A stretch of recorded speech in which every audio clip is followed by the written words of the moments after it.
Hello, friends! This is People Are Interesting with Jan K. In each episode of this show, unique individuals share stories that take us on a ride across ideas and places, featuring crocodile attacks in Indonesia, escaping war-torn Lebanon, and shark protection schemes in Mauritania. This podcast takes you where you've never been before. Enjoy and thank you for joining the club.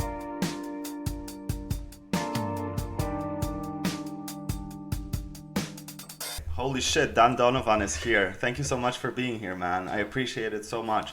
So, you're living on the Narrowboat in mostly or more than East London, is that right? For the most part, I have been because of the current situation with COVID and the lockdowns and stuff.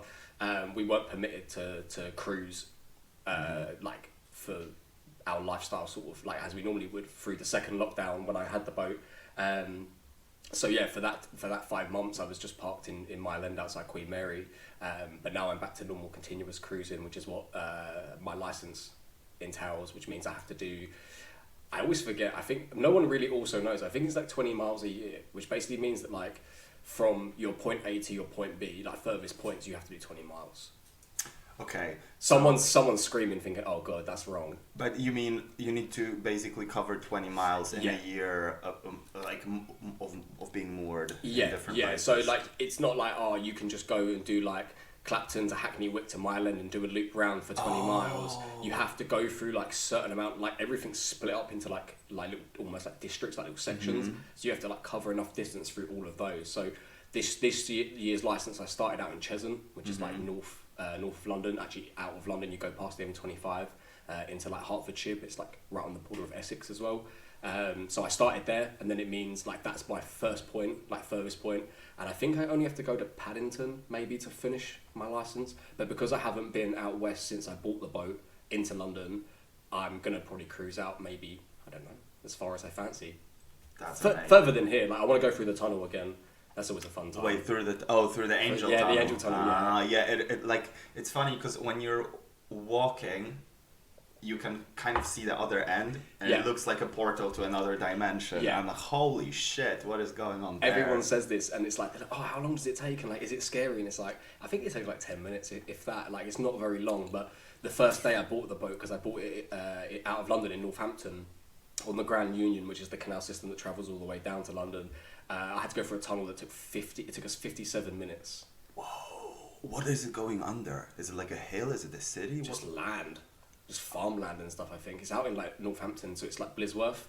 I think it's either 3 kilometres or 3 miles long. And it was day one, never driven a boat. First day in a tunnel. Is it lit?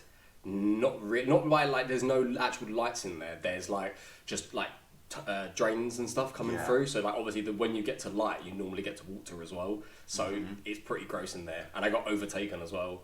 By another boat? By a 70-foot workboat. So the workboats like carry diesel and propane and like goods for the boaters, so you can get dropped off onto your boat rather than having to stop somewhere like and go to a petrol station. We get red diesel and stuff like that, so we get better prices because a lot of it's for like heating as well. So we get propane for a good price.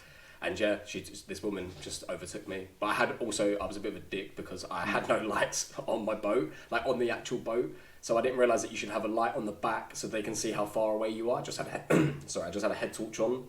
Yeah.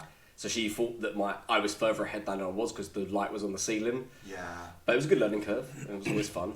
Like the whole experience coming down was good because it meant it took us 9 days to get from Northampton to London, and it's like an hour and 45-minute drive. Wow. Okay, let's take it from the beginning. So, how did you get into living on a narrow boat, and what's the history of narrowboat living? For me, so I've lived in London. I'm from London. I've been here 30 years now, and I'd been living at home for far too long. And I've been living at home to save up. I hate the whole idea of renting and all that crap. So I've just been saving to buy a place. A friend of mine's in property development. We went through all the numbers and stuff, and it just wasn't really adding up to what I wanted for like the money I was going to spend, and the buildings and stuff. There was just too much bullshit, like with the service charges and the council taxes. And funny enough, he had lived on a boat for 7 years, I think. One of the guys that I worked with, and then another friend of mine I worked with, he's still got a boat. He's 9 years, I think now. And then another guy at work, it's all at work, all these people on their boats. He bought one a couple of years ago, and I looked after it during the winter, which is obviously the worst time to be on a boat because you have to deal with all of the elements and the heating and all that fun stuff. So I kind of had an experience of living on one, and like when I was younger and stuff, I've been camping loads, so I'm quite used to the outdoors and I quite like the cold. And I like not being in one place at once for too long. So I like the idea of moving around. And during first lockdown, or just before first lockdown, I was sort of more scoping towards the idea of it. And then during lockdown, I was like, oh, fuck this, I need to get out and like I want my own space, and looked more and more into it. And then I'd been to visit the marina in Northampton and Wilton, where I bought it from, before lockdown started with a friend, and I just bought one from them through WhatsApp basically, because I couldn't go up and see it. So they just kept sending me pictures and videos, and I'd send them to my friends, and then they'd send me questions, and it kind of went from there. And then about 4 days after the first lockdown ended, I drove up and picked it up, and there we go. Wow. So, and it's been like, 18 months or so. So last June I got it. Oh my god. What are the things first of all, what are the types of the boats you can get, and then what are the things you look out for in your boat? So I was going for like a traditional narrowboat, so like what you typically see, like the Rosie and Jim style ones. Yeah. So mine's like a typical, like sort of standard looking one. Ideally, like there's sort of two types of those boats. So you have a trad style, which means like the engine is inside the boat, which I have. So you have, like past my bedroom, there's like a little door, and you go in, there's like a little engine room. So I've got what you call the bilge, which is like the big lining at the back of the boat that the engine sits in. So it's like safe and there's no water and stuff. And if water gets in, it goes into there and you can pump it out and stuff. And then you can have a cruiser stern, which means like the engine's outside and you stand on top of it when you're cruising. But it means you almost have like a back patio. So people like that for cruising in the summer and stuff, it's awesome because you can have people on the back, you can have like a little party. But then for me, it was like your engine's always outside. And even though it's easier to work on your engine when it's like in that situation, you don't want to do that in the winter. And obviously the elements aren't always kind to mechanical parts. So that's the kind of two main differences. And then obviously there's the little boats which look like dinghies and stuff, and like almost like ones that should be at sea, and they're like fiberglass boats. So they're not made from steel. They have their own issues and pros and cons. And the ones painted orange, the kind of like boats. So those ones are actually lifeboats. Yeah, they're I was thinking about those. They can't sink, and you can't flip them. If you flip them, they flip back round. Right. I've yet to go inside one, but I really want to see, because they don't have any windows for the most part. Yeah. Like you do see people like pimp them out and like put like weird windows in, but like I feel like they would smell a bit. Smell? Yeah, because there's not a lot of doors. Like on mine, like I have loads of windows, and I can open the front door and the back door, and I have a side hatch. So there's a lot of airflow. Yeah. I just worry that like in one of those, like if your bag of laundry is in there, like it does everything smell like your laundry. So that's on the next episode. We're gonna find out. That's hilarious. Okay, and so there is the traditional style of boats, but there are also the big boats, right? The wide beams, yeah, and then you've got the wide beams and then the Dutch barges. So the wide beams look like my boat, but just twice, like doubled up, and then the Dutch barges have like a more of a bargey looking feel to them. So they normally have like different gunnels, like the bits down the side that you can walk down. Normally has like a lip sometimes. Sometimes they're like double decker as well. They're cool. They're expensive, but they're cool. And I think they're a bit of a pain for maintenance, if I remember right. But some of them are really cool. And what is the average or the standard setup inside? How does it look inside? So mine, like you go in the front door, and the first section you walk into is my galley, so like my living room. So I have like my stove, like I have a diesel fire that I use in the winter, and then I'm actually building a new sofa at the moment because my other one was too big, and there was no storage with it. And then you walk through there and you get into my kitchen, and I actually have a really big kitchen. My boat's like I think like 2 or 3 inches wider than the normal size, like the regular average. So I've got the biggest boat out of our little armada that we cruise with. So I'm quite lucky to have like a kitchen on both sides. Like my kitchen's bigger than a lot of my friends' kitchens in their flats, which is quite nice. So I've got a lot of storage because I like to cook, so I like to have all like pots and pans, and I don't want to just have one pot for all. I like to have I've got loads of shit to buy as well. And then you go through that into my bathroom, which I'm changing because at the moment it's like it's its own room. So you have to, if someone's using the bath, like the shower or toilet, you have to walk past them to get to the bedroom. So I'm basically going to turn it into like a little box, which most boats have, like it's boxed off and you have a corridor. But the people who had it before me put radiators in, and to use that effectively, they had to like open the bathroom out into a different room, which is fine, but I don't use the radiators because they're so expensive. So I'm going to change that around. And I've got a bedroom, got like a full like double-sized bed. That needs renovating, but that's the last job to do because it's quite a big one. And then my engine room, which is where all the fun happens. Right. So it's kind of split into sections, and then like some people have reverse layouts, like some people's bedrooms are at the beginning or at the end, and then it all kind of changes around. Some people have their kitchens. Yeah, everyone's layouts are a little bit different. I think all of us have sort of this. Oh no, Callum's is different, but then you go in through the back of his boat, you go in through the front of my boat, so it gets confusing sometimes. Has he also gone to Queen Mary? No, not that Callum. Okay. No, this is Callum I work with. Because I remember there's a guy from Queen Mary who was about to, or actually bought a boat, and his name was also Callum. Yeah, never mind. Oh no, I'll have to dig that one up. Yeah. What in your opinion are the biggest advantages and disadvantages of living on a boat versus just living in a flat? You've already mentioned the financial side. So yeah, well, the financial side is tricky because you spend as much as you want to spend, in the sense of like, if you're the kind of person who wants to get stuck in, hands-on, something goes wrong, you want to fix it, you can save a lot of money. But if you're someone who just wants to call a guy or call this person to like come fix things, it costs quite a bit. And also boat work takes time, like, and people are in like high demand, and there's not a lot of like engineers for the engines or like electricians. They're pretty busy, so you're going to be waiting a while.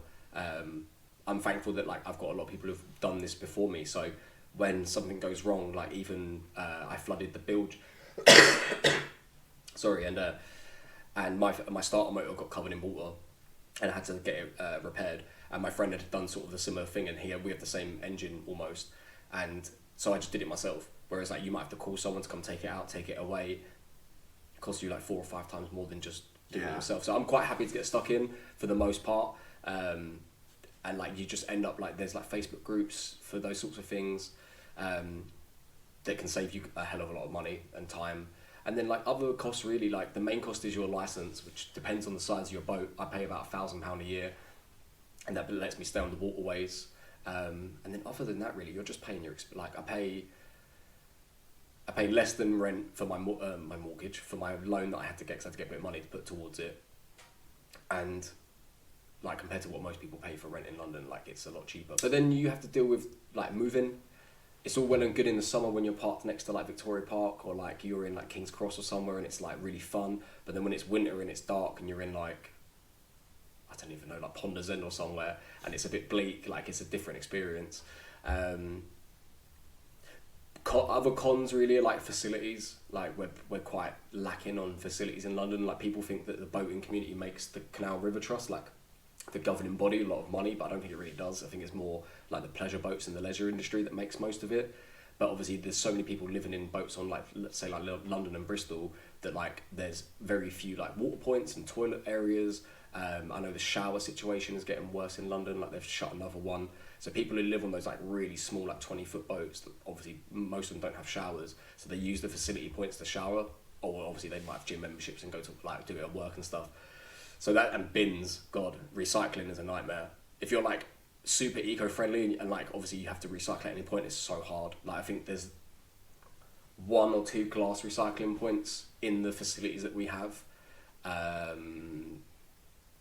was thinking, like, what do you do with your trash? So like every few points there'll be like a facilities near a lock normally. So like you have a water point. So like right by the climbing wall, actually at Mile End, there's on the canal there's a water point, which is also the best water point in London. Really? It's the quickest. What do you mean? There is no queue, or the quality of water? No, it's fast. There's just a lot of water. A lot of pressure. Yeah, through. Yeah. The one up in Tottenham is like a trickle if you're lucky. It's normally a nightmare. So like my tank is 600 litres. At Mile End, I think I've never emptied it fully, but I think it takes me normally about half an hour to fill up. How what do you use the water for on the boat? Like, do you use it for showers? Showering, washing up, water? Yeah, filling like all that sort of stuff. Just what you'd normally use at home, yeah. So I've got a proper shower. Like my shower's actually quite nice. My water pressure's good as well. Yeah. That was one thing that worried me about not going to see the boat before buying it. Was like I couldn't check things like water pressure, and I couldn't check like just little things. So I was a bit worried. Yeah.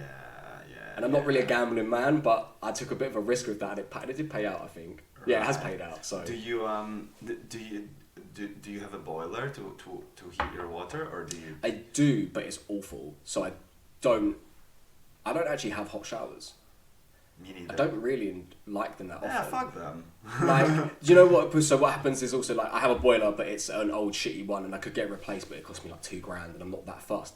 For like washing up, I just boil the kettle. Yeah. It's quick and easy. Yeah. And then I don't mind having a cold shower, like in the winter when the heating is on. Like if I can walk out the cold shower into a warm room, I'm fine. Yeah. But cold on cold is not always great. Fair. But when I move if I turn the engine on for like an hour, I'll get hot water as well. Mm-hmm. But then the problem is that you have to turn the tap on for a while to get the hot water to come through. Yeah. And you waste like 2 showers worth of water just to get a warm one. So normally what I do is I'll have a shower after I cruise, because you've been cruising all day and like you've just filled it with water, so you can treat yourself then. Yeah. Except for in the summer when it's annoying because you can't always get the hot water to stop. Yeah. How long does it take you to move? No. How long does it take you to? For how long does the water last in the? I've gotten like a good 6 or 7 weeks out of it. Oh, that's really like, good. Yeah, because it's just me. Yeah, like, right. And then sometimes if I get stressed about running low on stuff, sometimes I'll just fill up like jerry cans or like big bottles of water as well and bring them back with me. Yeah, it can last, like during lockdown, because it was a bit awkward to move and my engine wasn't working at one point.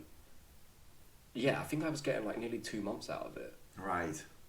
Like shower once a day. Yeah. Like you can go for, like fill up your water bottle and stuff at work if I needed to, because I was parked right near it and things like that. So yeah, I think if you had 2 people or like you had more stuff to do. So I used to have a washing machine and I got rid of that, and I think if I was using that more, it would rinse me out a little bit. But I go to the laundrette, it's easier. Right. So what's the in your opinion the difference in the lifestyle if you live on a boat versus if you live in a flat or in a house? Because like even one thing that I thought is like if you're saying that you need to fill out the tank and it takes you 30 minutes, that's that already has an impact on your lifestyle. Yeah, definitely. Like you have to plan, because we obviously have to move every 2 weeks.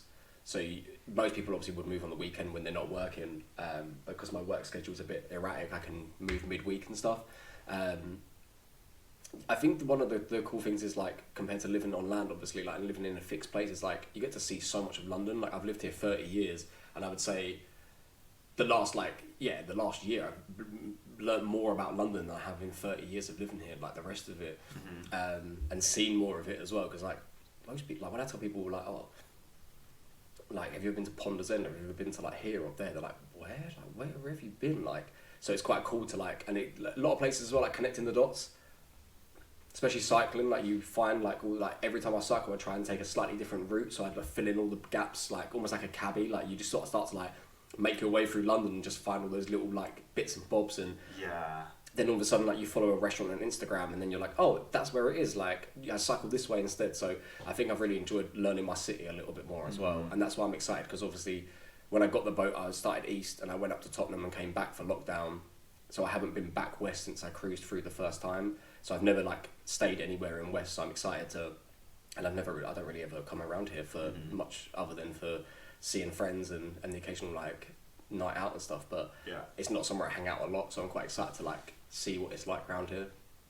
Amazing. So you got the boat up in Northampton. Yep. So you got the boat, they give you the keys, or whatever is the item that we got keys, signifies your ownership. And what happens then? They literally turned the engine on for me, pulled me out of the marina, and that was it. You just go. There's no test, when you apply for your license, you just have to have like insurance and a safety certificate done by someone, and then you can literally just go. You can do courses and stuff, but because I cruised down with 2 of my friends who had helped my other friend cruise a lot, it kind of just felt like we had 3 of us, we were totally fine. And then my other friend also bought a boat on the other side of Northampton, and like we had to both meet, we both were going to meet each other, like, because we had to get onto the same junction. And so we ended up having 2 boats and 5 of us, so it made getting through the journey a lot easier, because obviously going through locks takes the most amount of time. And like I can do them, but I have done them by myself now. It took me a while, like, because every time I move, people normally hang out with me, so it wasn't until like earlier this year that I did some locks by myself, and it takes so much longer. Because you have to do it on yourself. Or? Yeah, because you like have to get to the like there's like a strip, like a point before the lock where you can tie your boat up, and then you go and set the lock. If it's not already set for you, like if you get there and it's empty and you need to fill it up because you're going the opposite way, they can take like 15 minutes sometimes. And then it's like, right. And it's tiring because you've got to like push all the gates and that. And if you're by yourself, it takes a bit longer. And then, but there's a few of you. I've got a good crew of people now. Thankfully, like everyone's got ranks. Depending on how long they've helped out and what they've done, like everyone's got Navy ranks. So it's quite fun. And every time someone does something new, they get like an extra couple points and a new badge. I love that. That's amazing. Actually, that made me think of something that I am personally incredibly interested in when it comes to narrowboat living, which is what's the community around it like? What are the quirks of this community? What are the like legends around this community? What like can you give me some flavor of it? Yeah, I would say I'm definitely not as ingrained in the community as I'd like, just because of just other stuff going on with me. So the Facebook group is like we have a Facebook group with London boaters, and you have to like request to join, and like they obviously check to make sure you're not like a con man or like you're just like trying to like or a thief or something, because a lot of people do that sort of thing. But for the most part, the community is pretty solid. Like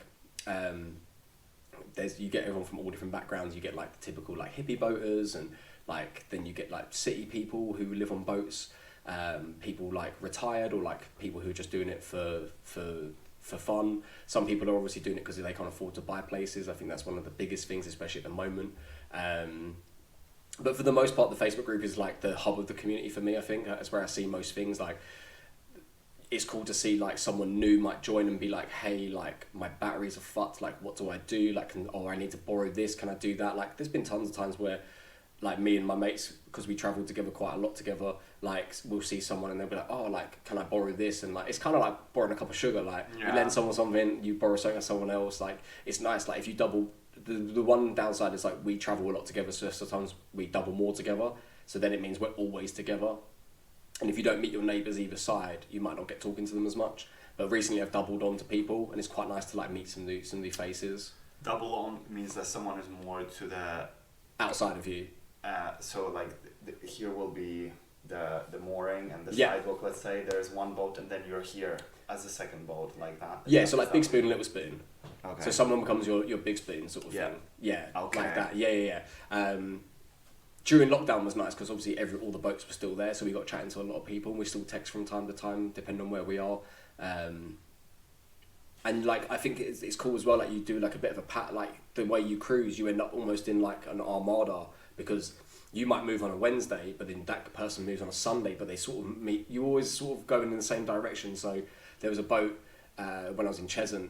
I didn't even meet the people, but I cat sat for them. So like someone dropped their key off, and I looked after their cat for them. Mm-hmm.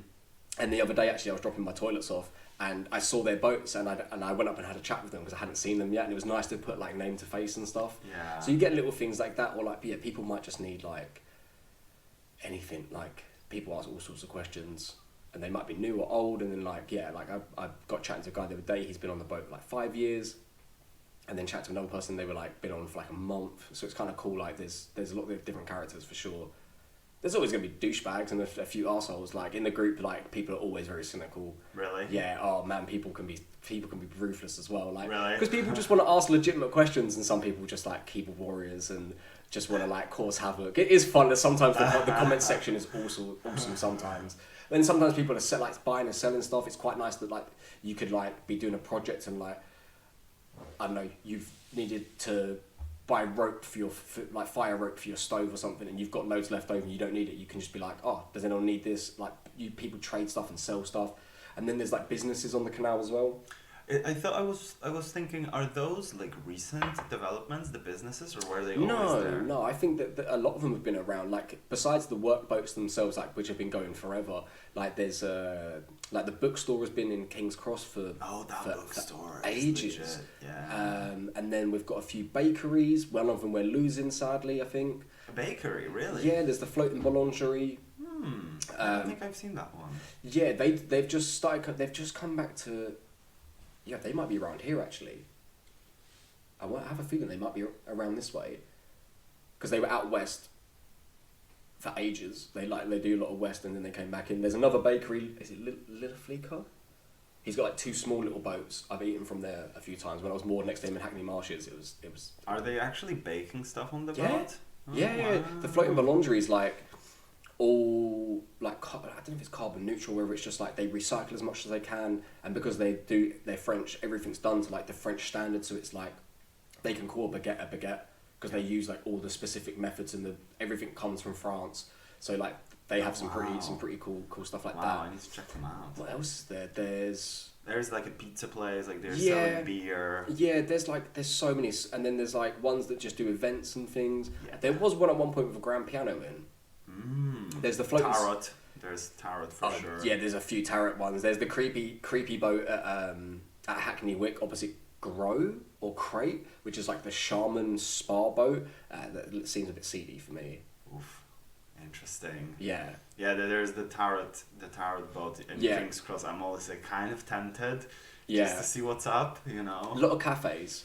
There's a good few cafes as well that just do coffees and teas and stuff and cakes. Are there any that you can actually go inside and sit in, or Yeah. are they mostly takeaway? No, I think mostly takeaway. I know the floating laundry, they have like you can sit on the back deck and you might be able to sit inside, and they often in the summer put chairs and stuff out onto the towpath if they can. Yeah, I don't know if the church serves food. There's a church boat as well. Really? I'm thinking it's still at Hackney Wick. Yeah, it's like this big. They built this brand new wide beam from scratch, which pissed a lot of people off. Why? Because there's enough boats on the water. Like they could have bought a boat and refurbed it. Yeah. Like for the money they spent as well. Like obviously the church is not shy of a few quid. But it's got like one of those, you know, the old Volkswagen like camper vans that the lid goes up like that. I think it's got one of those as well. Oh wow! So it's absolutely pimped up. Yeah, I almost crashed into it once as well because it's parked right by the water point, and it was a bit busy there, and I forgot it was the church as well. Wait, so you said that there is too many boats on the water right now? There's so many boats. Yeah. Is there like an upper limit or something? No, this is one of the issues we've been facing actually with the Canal and River Trust. They basically were trying to, what we've coined as like culling the boats out of London. So they've admitted that they can't cap the amount of boats that come into London or into a region. They can't refuse a license based on your location. So they just try any other way they can, I think, to try and limit the amount of number of boats in London, because it's getting a bit kind of crazy in one sense, but also not. I think it is a bit overhyped sometimes. It's more the facilities and stuff that can't handle the amount of boats, I think.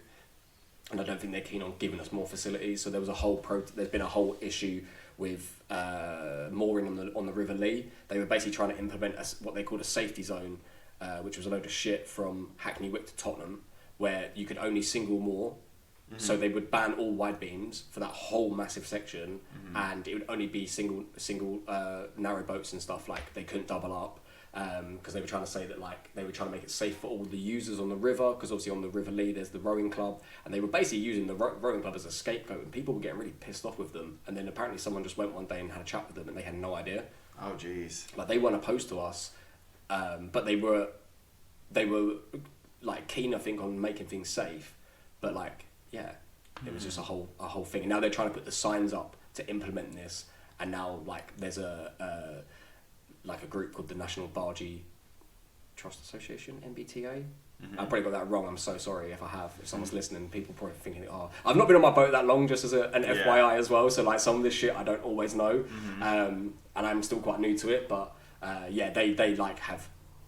Like they get in touch with legal representatives and stuff, and there was like a whole petition and protest, and they did like a few like flotillas where like they had loads of boats cruise down the River Lee, like giving out leaflets and promoting that like it was a load of shit, because they basically they'd put in this thing for these safety zones but hadn't done the consultation to like actually see if it was needed and stuff, so they just skipped loads of steps.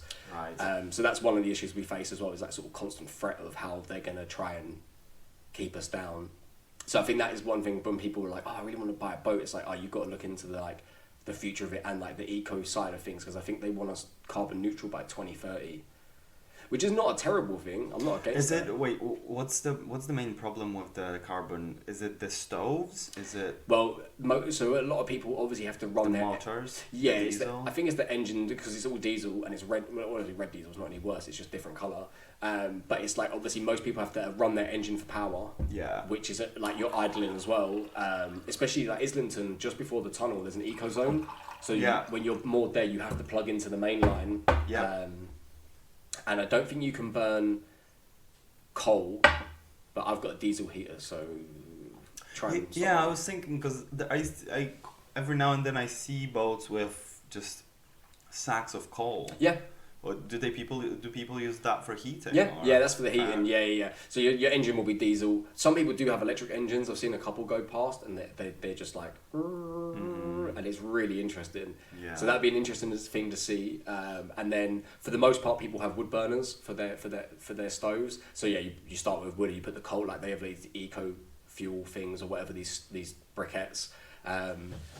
But I have a diesel one, which is luxury, really. Like last night I turned it on and I woke up this morning and it was the same temperature as it was last night. Yeah. Whereas like when you have a wood burner and you've got to do all the coal and stuff, you've got to get into the knack of like how to load it up before bed and like make sure it doesn't burn out. And yeah. Definitely. I know exactly what you're talking about because my grandma for a really long time used to have like a really old school coal stove. Sick, yeah. Yeah, god damn it. If you would load it up at night, you would wake up in the morning, it was freezing. Yeah, like when I looked after my friend's boat, he's Finnish and he forgot to like give me the ins and outs of like how to like tinker with it to make it like really like effective, because he's like on the continent, like most people have wood burners, and I know like the pellet, have you seen the pellet burners where like it has like a hopper and it drops the pellets in? I think that will be something when they get the power consumption right, will be like probably really popular.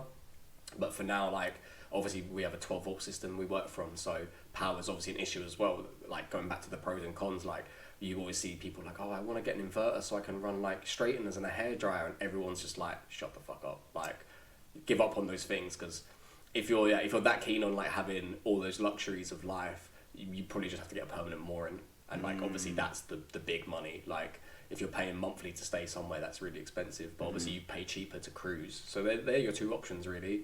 What are the advantages of permanent mooring versus location? Cruising. Yeah, I guess like that stable location. If you're working somewhere or you've got kids, not to say that lots of families don't cruise, because they do. I've seen plenty, and they make it work. My friend had his baby on the boat.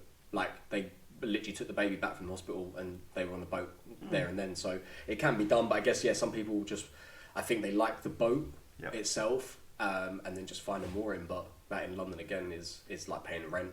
So you're paying anywhere from probably £400 to £1,500 a month, depending on the location and how big your boat is and stuff. So the advantage of that is that you have access to electricity. Yeah, that as well. You have electricity. Some will have like, depending on where you are and how much you pay, you might have it might be a gated community as well, so it'd be safer. Because obviously breaking into boats is pretty common. Yeah, I was thinking about that. How's the safety? Because like sometimes when I walk along the canal, I'm like, this is a little bit fucking sketchy. Yeah, it has its moments. In lockdown, we had a boat behind. The boat behind me got cleared out. He had a small like cruiser, like a little fiberglass one. He had like a a snowboard, electric skateboard, and like a load of equipment taken. And then a guy just on the same stretch as us recently just got cleared out. Like they took batteries, they took solar. Like there's the rumor is there's a boat going round. A boat is going around robbing other boats. Oh shit! Because they're taking shit that you wouldn't even like. Taking batteries, like they're taking like your solar controller, like your panel goes into like a box that does all your power and stuff, and they take those. They take really specific things, so that are worth money. Obviously, it's not just like junk. So there's all sorts of different routes, and there's obviously on London. There's London Boaters, and then there's London. It's like London Boaters Crime Watch or something. Yeah. Because in London Boaters, they won't let you name and shame people. Like if you see someone robbing a bike and you take a picture, they won't let you post it. But this other group will. So you kind of get like, it's like the dark web of like London Boaters sort of. It's like the shit you're not meant to see. So yeah, like it is sad. Like during the winter time, especially from like around like the Limehouse Cut, like 3 Mills and Bow and stuff, that's notorious because it's not quite as populated with boats. So like during the winter, that's normally the place where people avoid, because it's like, you're like the risk is higher there as well. Between Limehouse and where? And like 3 Mills, so that if you like, say from Hackney Wick, you go around to Limehouse, rather than going down past Vicky Park, you can keep going straight down around that towards the basin, like on the other end. Yeah, that can be quite bad. So I see. Yeah. Is it because it's kind of like secluded, or? I think during the winter the solar's quite bad down a lot of it, so people don't like to moor down there. Plus, I think it's just like when my mate first got his boat, like 9 years ago, I think, he was like, no one really moored in Mile End because it was too rough. Yeah. I think it's just one of those, like, not that boats gentrify, but I think, like, it's not quite got a community there within itself already as much, maybe, that's, like, linked to the boating community. So I think maybe they struggle to get more people down there. Fair. And obviously people are scared of going down there, so it's obviously people are reluctant to stay. But Fair play. it's going to be interesting because from January 1st, they're going to shut the bit down from Mile End to Hackney Wick that goes along Vicky Park for maintenance again. Oh, really? Yeah, it happened last year. Why? So last year they had to rebuild, or earlier this year they had to rebuild part of like one of the banks. Mm-hmm. So they have to drain the whole thing out. Like, it's pretty interesting to see. So they're closing that again for 3 months. So it means for 3 months they will have to push all those boats around. So hopefully maybe it helps. But yeah, getting broken into is always a worry. It was like the first stress for like the first month. Every time I left it, I was like, "Fuck, I'm gonna get robbed." Like, yeah, is it common? It can be, and everyone's got a story. Like when I first went to Hackney Wick, my friend was like, "Oh, don't stay in Hackney Wick, you'll get robbed." And then when I went to Clapton, someone else was like, "Oh, my friend got robbed in Clapton." It's like someone gets robbed everywhere. It's just the game that you have to play. Really, you just got to be as smart as possible. Like, if you're not working from home, don't leave valuables there if you don't need to, and if you do, you've got to find good hiding places or make it so that like. I know people who've like had hidden floorboards, and you have to drill things out to be able to get to like a compartment where their stuff is. Just making it as difficult as possible. If they want to get in, they'll get in. Like, you've got big windows. I've got like people who've got shitty front doors. Like, they'll find a way. You can like, and I think when you get to the point of putting like bars over your windows, not like prison bars, but they put like a couple metal like skinny ones so that you can't walk through. I think if you get to that point, almost people will want to rob you because they know it looks like you have something to hide. Yeah. So like sometimes having a shitty looking boat can also help. Like my boat's looking a bit crack boaty at the moment. Yeah. It's got like loads of wood on the top and it's looking a bit raggedy. So hopefully, but bikes are a common. I always stress about my bike getting stolen because that's just more of a fucking inconvenience. Like if you woke up in the morning and my bike was gone and I had to get to work, I'd be like, oh, you bastards. Yeah. Like, that's the one I worry about because I don't like leaving my bike inside the boat anymore because I've been renovating and the space where my bike used to live, there's now a table and I'm trying not to destroy everything. Yeah, exactly. Again. Exactly. That's what I was thinking. What are in terms of geography of London and living on the boat, what are the spots? Are there any, like, is the community different, let's say, in West London than it is in East London? I think so. From what I've gathered, like when I was on the River Lee, like going up towards like Chesham that way, like when I was talking to people who just have a license for the Lee and the River Stour, and they seem to be much more like chilled out and like they like the slow pace of life. But then I feel like it's divided. Like you either really love going east or you really love going west. Mm-hmm. So like one of my friends, his wife worked in West, and his kid went to school there. So like they always did like Mile End to like Rickmansworth, which is really far west to do their mileage. Whereas like a lot of people will do like Mile End to Chesham or like to Broxbourne or somewhere to do their mileage or further out. So I think there is a little division like that, but not like a rivalry. Just like kind of like you like one way or you like the other, but I haven't really decided because I have not been and stayed west yet. But it's kind of nice because my friend Mikey, who did all the West London stuff, has been like, oh, I really liked it here, and like this spot is good because it's near to this thing. So like some good pointers, and I think everyone finds their own favourite spots. I think on the Lee, I really love like Millfields Park in Lower Clapton by the like Lee Bridge Road. Mm-hmm. There's like a bend there, and that's one of my favourite spots because it's really pretty and it's close to work. And it's easy to get back to my parents if I need to as well. Like it's just situated in the right place. It's like 10-minute cycle to work. It's a nice cycle. There's shops nearby, and it's just handy. It's convenient. And my friend lives right next door to it as well. So if I ever need boat advice, he lives there. And like when I what was?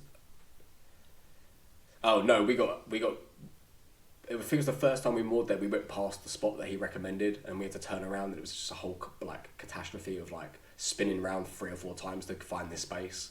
Turning the boat is difficult? Sometimes, yeah, because I've got a 55-foot boat, and I think I can turn around a lot of places, but sometimes it can be tricky. Even at Mile End, like if people park in the wrong space, like turning around there can be a nightmare. Let's actually, we're talking about nightmares. Let's talk about sinking boats. You've mentioned about that. So yeah, when I got back to London from Northampton, maybe like must have been like a week in. I I killed my batteries, which is a really quick thing to do because you will do something stupid like leave the inverter on with the fridge on, which I did. So I came back and my batteries were dead. So I went to go check on them to start taking them out, and I realised like in the bilge there was like a lot of water, and obviously like I hadn't noticed it, and I was just thought. I texted my friend like, "Is this normal?" And he was like, "Dude, take that shit out there now." I had like probably 200 litres of water underneath my engine, partially covering the bottom of my engine, probably about 4 inches away from getting to my batteries and like into any inlet as well. And I presume it was from the stern gland, which is like I'll get onto. So I had to, but because my batteries had died, my pump wasn't working, so I had to scoop it all out by hand. Oh wow! So that was not fun. And then I moved again, and it happened again because when I drained it, I couldn't see like any leak or anything. And then the second time it happened, I drained it out, and then I could see where it was leaking from, and I sort of fixed it up. And then yeah, that's always a stress as well. Because like when you like more like obviously when you leave, if the water level changes drastically and your ropes are tied wrong, not wrong, but like tied too tight or too loose, you can tilt, you can tip. Like if someone's ropes are over your boat and they go under, like they can drag you down as well. So you've got to be careful of shit like that. Oh, I see. So this logistics. Is where, this is what can get you. Like someone else can get you. Rope. Yeah, oh, wow. Happened in lockdown right by Clapton. Actually, someone's boat got taken under by another boat because they were moored on the outside and their lines were going over. I'm pretty sure this was it. Don't hold me to this. Yeah. And they went under. Yeah, both of them. But when you say they go under, is it like boats got damaged or boats like were underwater? Underwater, yeah. Underwater, yeah. So it's just water damage. Like I think if it's in that instance where like say you just get a leak in from the stern, which is like an easier fix. Like it's not like an actual penetrated hole damage. Like they just pump all the water out and raise you back up. I think it's like quite a simple procedure, but then it's obviously drying the boat out and dealing with all the internal damage rather than structural damage. Whereas obviously if London can be notorious for hitting shit, like basically any bridge in London, you have to think, what has someone thrown off of this? Most likely like safes. Right. Safes. Filing cabinets, trolleys. There was a Boris bike in there the other day. Yeah, again, but Boris bikes get in there, normal bikes, prams, traffic cones. Man, do you know what the deadliest thing is? IKEA bags. Because if those fucking things get trapped in your prop, they're a nightmare. They can be a proper pain in the ass, and it's quite common as well. You see people posting like, "Oh, I just pulled this out my weed hatch," or like off the prop, and it's just an IKEA bag. Yeah. Also, really sturdy things. So. Wait, why would people throw fucking safes in the water? What is because going like on? if like back in the day and stuff when people used to rob safes more commonly, like they'd crack the safe and then they just chuck it off a bridge. Oh shit! They just get it off the bridge and that's then it's gone. crazy. So yeah, that's so good. If you've not got a sturdy boat and you clip one of those, like a friend of mine bought a boat and the hole was like, I think one point was like 2.7 mil, which is like Rizzler paper for a boat. And like if he had have hit like a balloon, 2.7 millimeters thick of steel, I think that was like the lowest point. And he was like, yeah, if I had a hit like a shopping trolley, I would have gone under. Wow. So. Oh my god, the safe really cracked me. Yeah, literally. That's like incredible. Yeah, so yeah, you got to worry. There's weird little things that you have to worry about, but for the most part, like cruising's really fun in London. It's really easy. People get stressed out because like there's lots of boats, but you don't go fast, and there's not a lot of room to like actually crash into shit as well.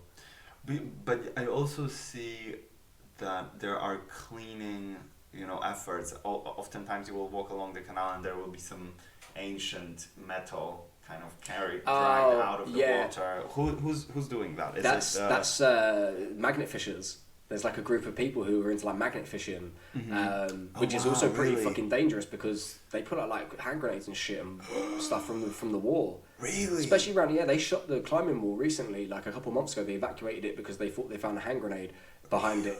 Yeah. Whoa. Yeah. When they drain it out, they always pull out guns. I reckon there must be loads of guns in the canals, especially around the east. Definitely, like there's got to be loads of firearms in there. Yeah, people pull out like the magnet fishers. They actually in a group the other day were just saying that they're going to start just clearing shit out. Like some people do it for fun to see what they can find, and some people just do it just to clear the canals. Right. So much like some of the groups that do like the waterside stuff as well, where they do like they grow stuff or they clean the canals. Like there's a few of those that I want to get involved with in the winter as well. Especially in West London where like it's a bit more urbanised. It'd be nice to keep things clean. I try to as well. Whenever and I'm around, like I try and get stuff out the canal. Like I think it's one thing you do notice people like the amount of rubbish like people have and how much crap we consume, like just from what you see in the water, and it's sad. Yeah. So I also noticed it's a fairly recent development in my opinion. It's kind of those floating plants in those steel crates. Yeah, they're annoying sometimes, but like they take up space for you, right? Not so much that, it's like they don't always get taken care of. Like when they drained the canal last time on the Hartford Union, they just tied them off. So like they drained the water and they were just hanging, so they all got destroyed.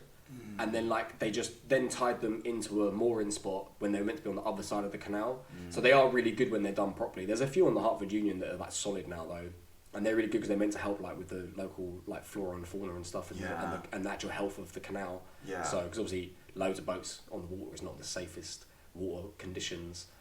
What's the actually state of the environment and like the biology in the canal? Do you know water is anything about awful. Really? The water is like sewage basically. Really? It's like if you can go onto a website, so like Hackney Marshes, people like to swim in this like river that comes off of it, and that is like pure garbage, like pure sewage basically. Like there's a study that you can find online somewhere that literally says how much shit, like actual shit they're pumping into it.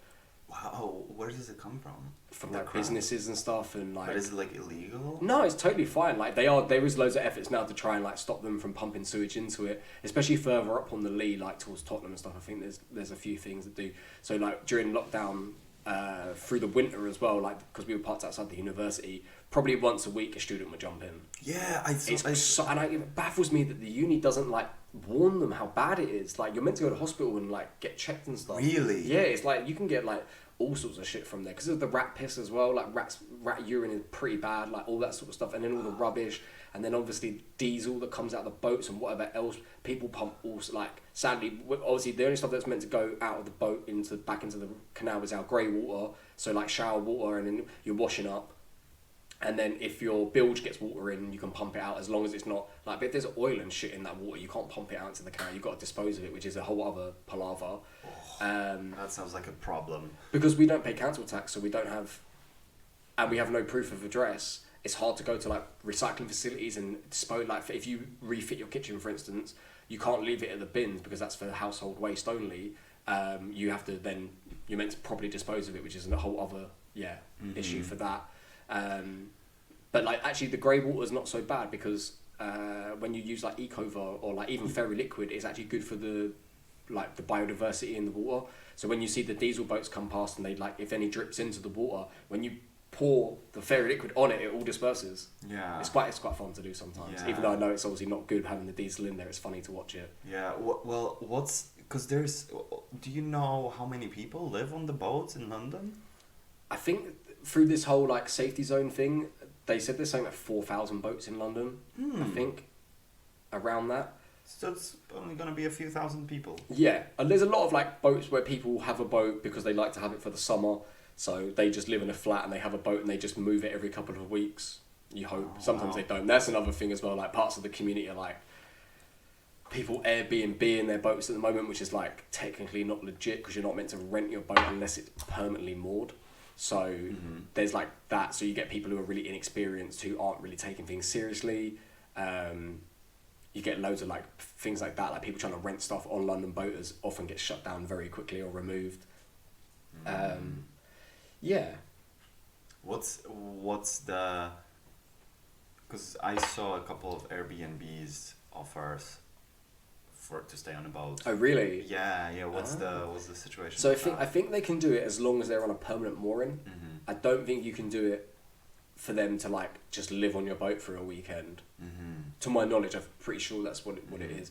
I think there are some that are run as like businesses maybe. So like someone's driving, but like you're just sleeping on it. Yeah.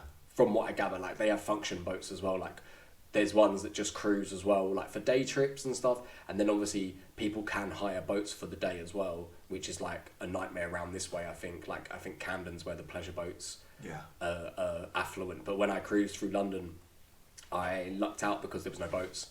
No one was moving because it was like it was only like a week after lockdown, so there was no one at the locks because obviously people were just not really out and about yet. So I had quite a lucky escape of not having to deal with all that shit. But Because if you're saying there's a few thousand people living on those boats, why is it that there isn't just more done for them to basically make their life easier? I think the Canal and River Trust probably there's a lot of speculation. Like I'm not gonna solidify and say that like they're total shit. They're pretty useless in a lot of senses. But I think just we're a lot of work for them. I think that's what it is. All the boats. So I think rather than make a system that works, a lot of the people who work for them as well don't live on boats.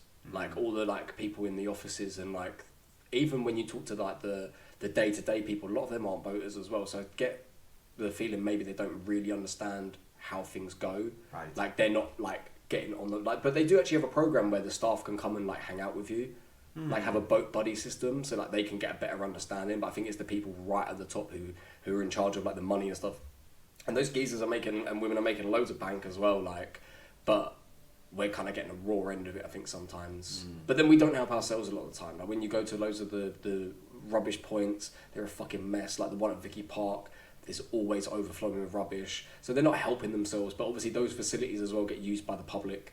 Like I've been using water points before and someone's tried to turn the tap off to try and fill something up and I'm like, but we pay for this. Like this is what my license covers and people don't always get that. So fly tipping's a huge problem as well. And I think, that probably just pisses them off when we're just like, oh, we want more facilities, but we can't take care of the ones we have. But there's loads of like twos and fro's with it. What's the Canal and River Trust in charge of? I don't think I've really... They're like the charity that's in charge of all the canal system in the UK. So they don't own... I think there's like so on the app, like the navigation probably goes from... The app's also a bit useless sometimes. Yeah, like I cruise my boat all the way from, say, Kendal, so like in the lakes, it's like the furthest northern point, all the way down to... I can get all the way down to like Guildford, Basingstoke. They're like some of the end points. There are other rivers you can go onto, I think, as well with your boats, but they're not like maintained by the Canal River Trust. But that just means they're in like they take care of like our license and they get all the money from our licenses and it goes towards like upkeep of the rivers and the locks and the facilities and things like that. So I think what we'll probably see from them is an increase in the price of our license, and I think that eventually will price people out.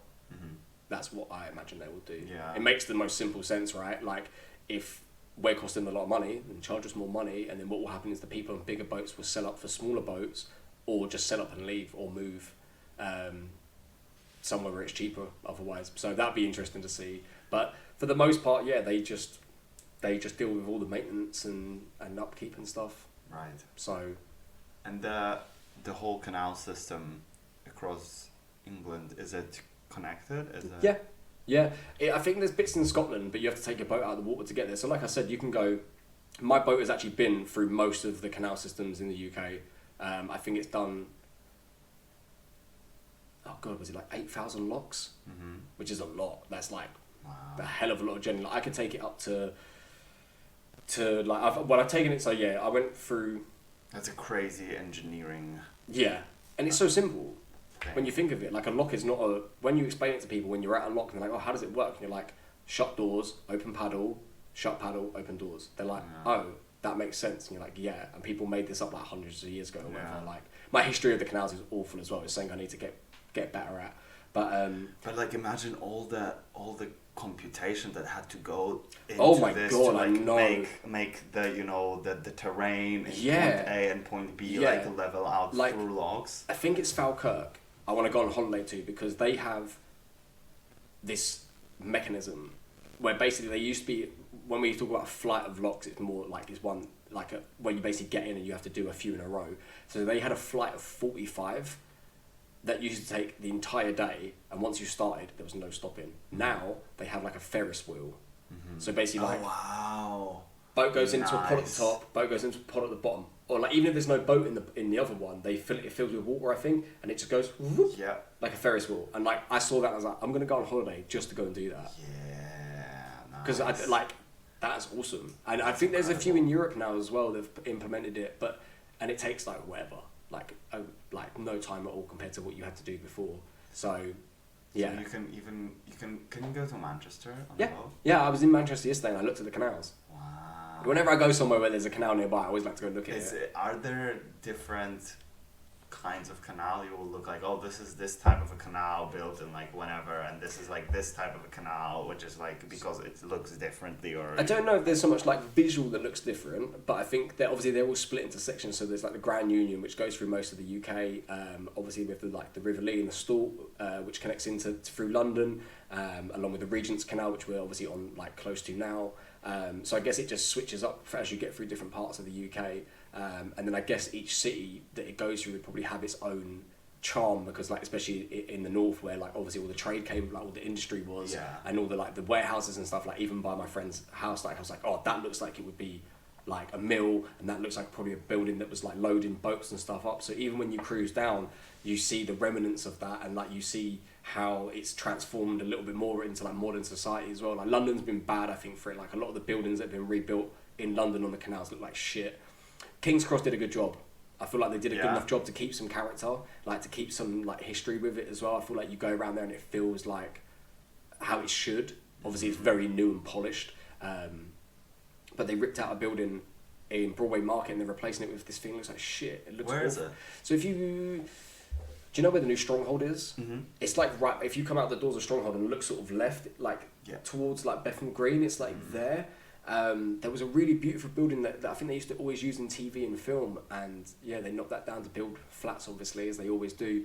And it just doesn't blend in very well. Whereas I remember cruising down, I think we were just outside Milton Keynes, and there was like it must be like an old loading dock for like a warehouse, and someone had converted it into not only like their house and a business, but they had like a indoor garage for their boat, and I thought that was awesome. That was pretty cool. So it was a floating dock. They had their own floating dock basically, which was pretty awesome. So they could do their own work and keep it safe and store it off the water. So yeah, I think it's quite nice to go to some places and see that the canal is still in sort of a shit state almost. I guess there's places where like hasn't been renovated, like, but it looks cool because it's like true to form. I think the one thing you notice as soon as you leave London is like how less busy the canals are. Like when we cruised down, we went past barely any boats.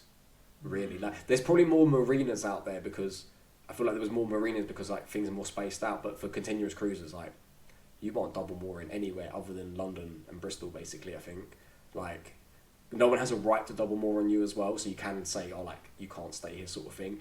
But in the rest of the country, no one needs to do it because there's no other boats. So you've mentioned London, you've mentioned Bristol. Are there any other narrowboat, hotspots? I think everywhere has its like region almost, like obviously for your licenses and stuff, so there must be like communities elsewhere that seem to pop up on Facebook, like on the K&A, like on the Avon, and then like in other spots. But yeah, I don't think there's anywhere as heavily populated as us to my knowledge. They're the ones you always hear about, and obviously Bristol's kind of like that because it's got its own little like van life commune thing as well, kicking off. Oh really? I think people living in vans. Yeah, is that a thing in Bristol? Yeah, I think it's been a thing for a while as well, but that's also kind of like got its own like issues as well, I think. But yeah, for the most part, London's just busy because it's busy, isn't it? Like there's enough people here already, and obviously with the housing crisis and recessions and stuff, like people have moved to the water because it's cheaper. So I think I was a 50-50. Like I moved on board because I really fell in love with the idea of it, but I also like the money side of things was also appealing. But now I would say I just love it. Like I just love the lifestyle more than. Are people just sometimes they're no, this is not for me. There's 100%. Yeah. 100%. Winter is the Sparta.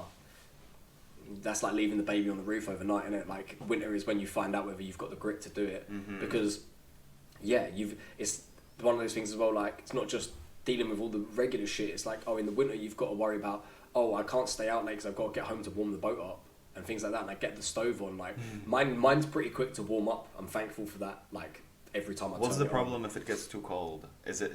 Can it get damaged or is it just not pleasant? Well, things get damp, and then like damp's pretty bad in boats. I think like if you let it get that way, because like there's not a lot of like flow of like obviously the heating. My stove is at one total end of the boat, so you've got to get like to get to the bedroom. It's got to go down like 35 foot of boat.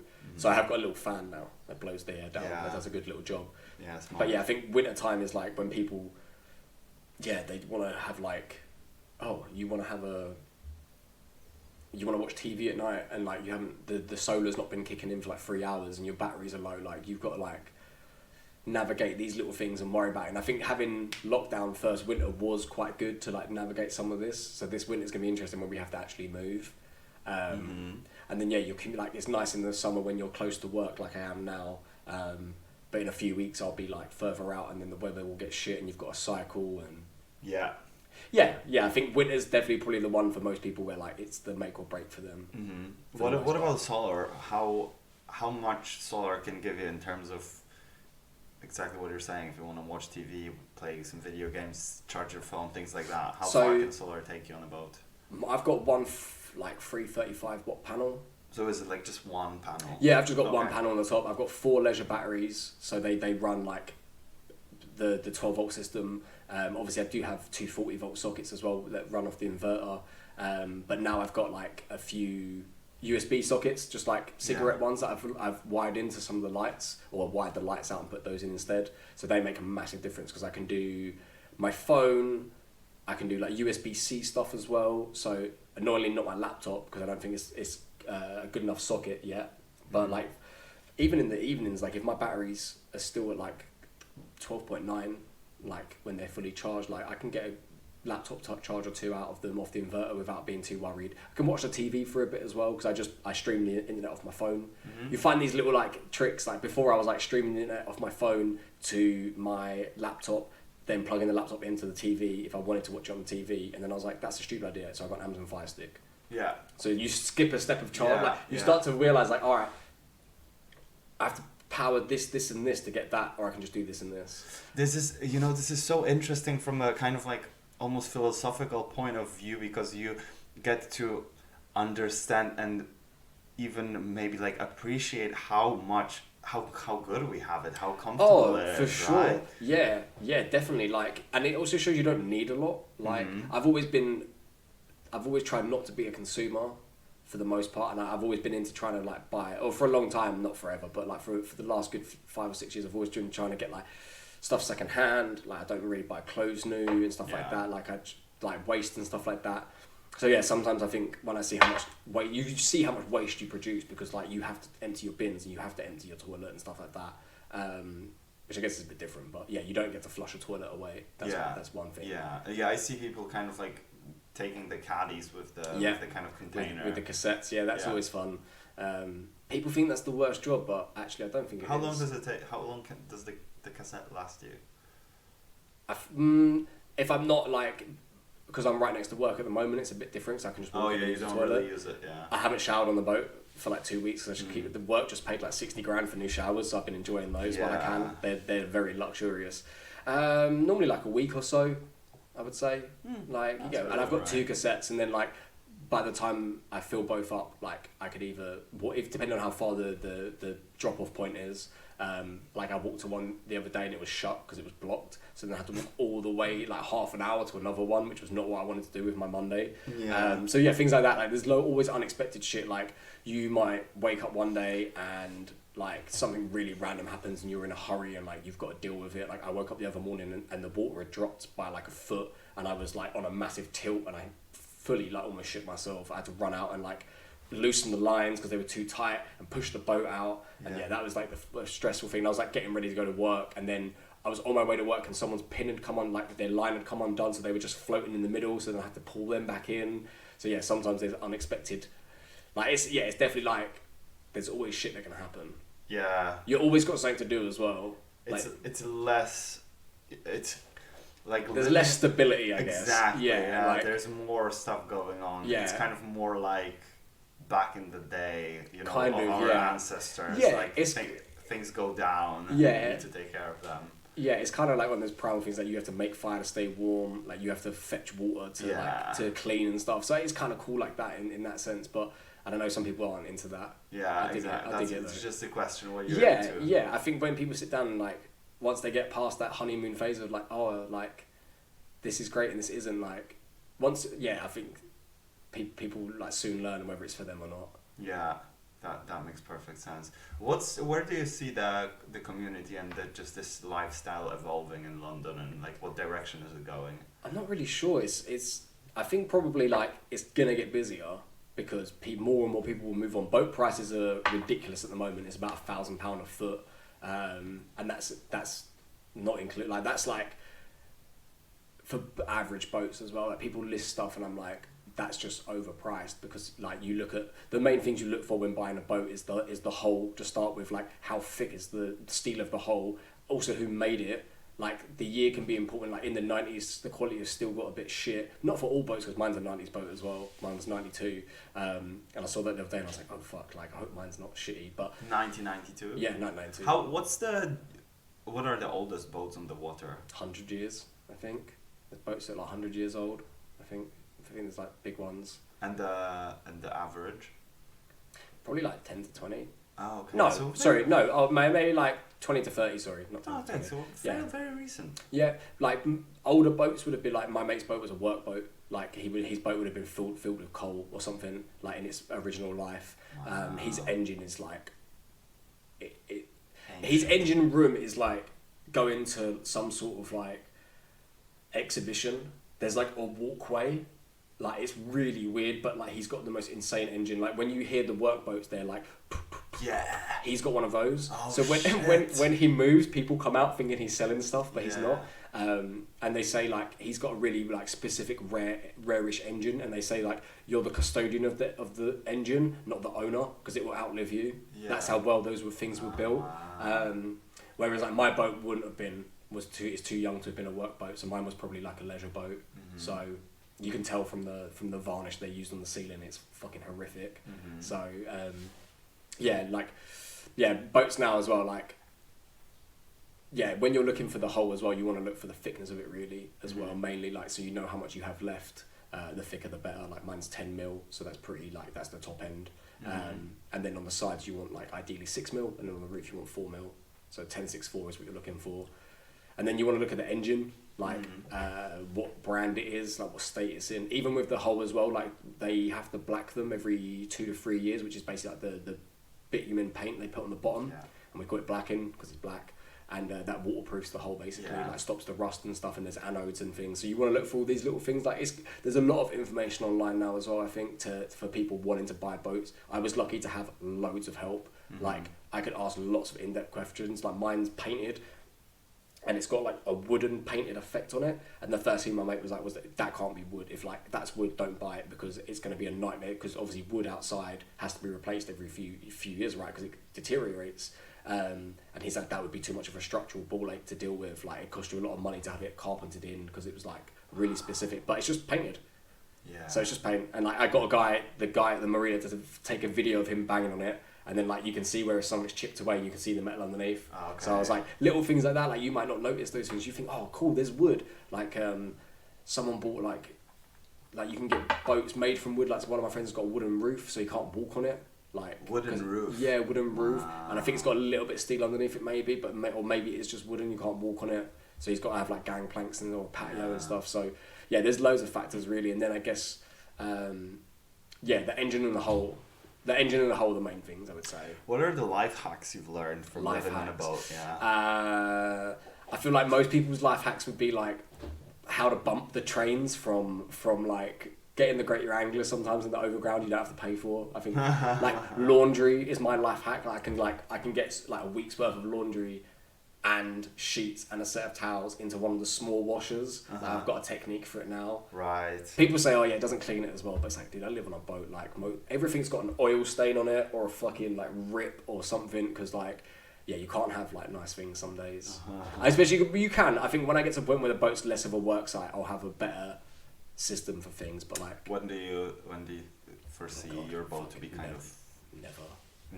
No, it will be. So I've got to put a floor. I've got a just an underfloor at the moment, but I want to put a hardwood reclaimed floor down, which I'm going to pick up. Hopefully in the next. I'm going to go look at next week. And then I've got to do the bathroom, which is not a big issue because the bathroom is fitted. I just need to put the wall panels in and a little bit of flooring. And then the bedroom's going to be quite a big one because it's just going to be like, but it's kind of easy because when the rest of the boat is done, I can live in there and then just smash the bedroom out because I have storage and stuff. So yeah, once the bench is built, the galley is basically almost done for the most part. And then yeah, like the kitchen, my friend's going to like help me revamp some of the kitchen. So I was going to rip it all out and redo it all with ply, but it's so expensive at the moment. I'm just going to vinyl over all the cabinets and get some new countertops and a new sink. So fair. Sometimes the little things make a big difference. Like I painted behind, like one wall behind like this shelving cabinet that I made, and it made such a difference. And I was like, but then you do big things, and then like you do a big thing, and then you've got to do loads of little things to tidy it up as well. Yeah. So yeah, you need to like crafts and like just working with your hands. DIY, yeah. Like I wouldn't be like I'm a carpenter because I just screw plywood together, but I do really enjoy building shit now. It's but sometimes I will see people literally building boats from scratch, as in like the top of the boat, so they will have the hole, but the thing on top, they put it all together. There's just lots of plywood and they're making it. I'm like, Jesus Christ, that's insane. Yeah. It's interesting what you can get away with building like in and out of the boat. Like I built a roof patio during the lockdown, so that's currently my workstation. So I built I do my sanding and my staining up there, just because you don't want to do it in the boat because I'm allergic to dust as well. Yeah. Not to sound like a crybaby, but like it gets me sometimes. Like if I do anything in the boat and it's a bit dusty, it gets me going. So yeah, it's easy to clean as well.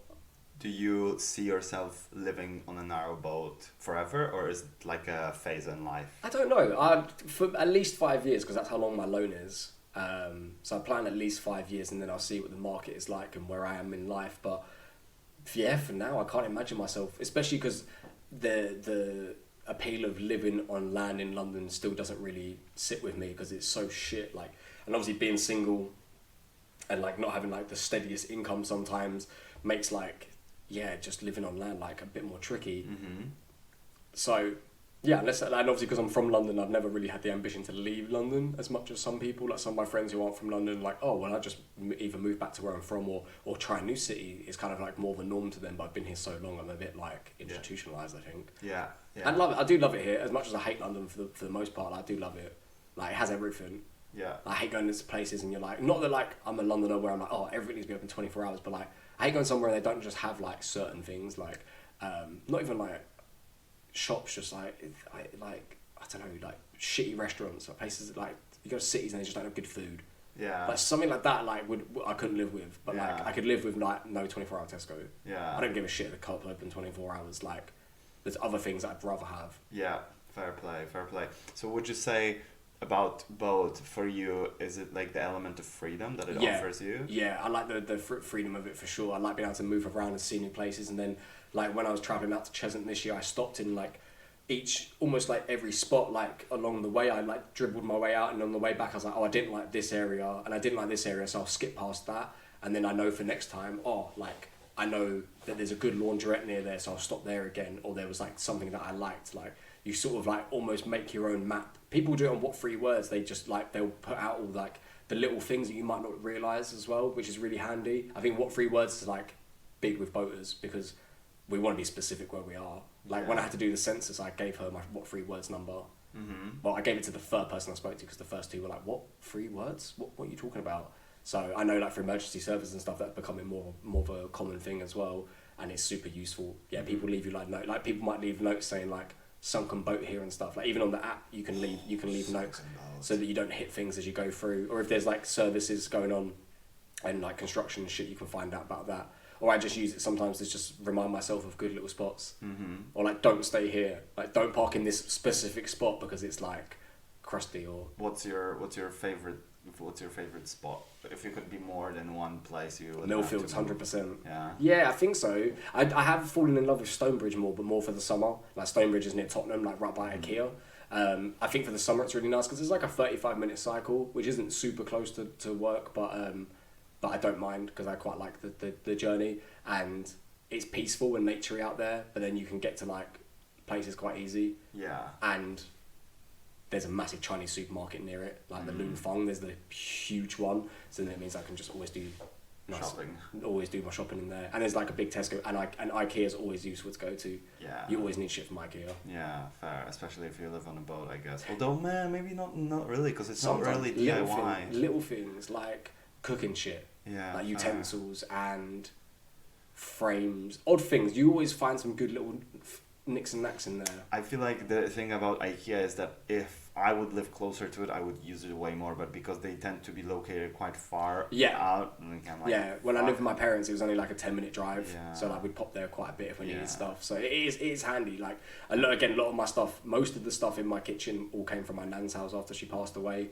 Like all my cousins had already moved out and bought all their stuff, and I just was like, all right, cool. I've got frying pans, pots, pans. Yeah. All my plates and cutlery and stuff pretty much came from there. So it's quite nice, like to do that. And then I try and do a bit of charity shopping from time to time. Yeah. Like out that way, you're not really moored near any. Like which I'm kind of excited for more for this winter is being nearer to stuff, like into the city as well. I'd like to do a few more restaurants and stuff. Yeah, fair. I love cooking, but like sometimes it is nice to go out for dinner. Yeah, I see what you mean. Well, we've done way over an hour, which I think is amazing. Oh, shit. I think you killed it, man. You killed it. It was so good. All the stuff you've shared here is just priceless. I learned so much. I couldn't thank you more. No, that's all right, It was man. amazing. Thank you so much for being here, and Cheers. thanks for everyone who will be tuning in.